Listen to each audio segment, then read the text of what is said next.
الذين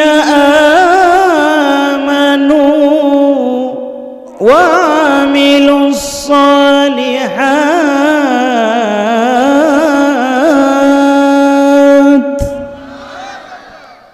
طوبى لهم وحسن مآب।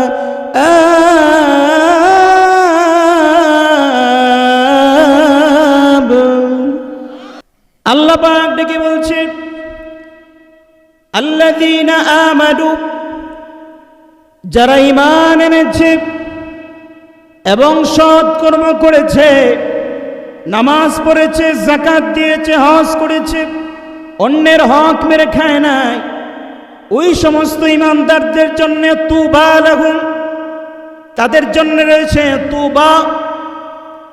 এখানে উলামায়ে কেরাম আছে, তুবার অনেকগুলো তাফসীর হয়। আল্লাহর নবী বিশ্ব নবী জনাবে মুহাম্মদুর রাসূলুল্লাহ সাল্লাল্লাহু আলাইহি ওয়াসাল্লাম বলেন, ইন্না ফিল জান্নাতি শাজারাতান ইউকালু লাহা তুবা, জান্নাতের ভেতরে একটা গাছ রয়েছে, যেই গাছটার নাম হলো তুবা গাছ। সুবহানাল্লাহ।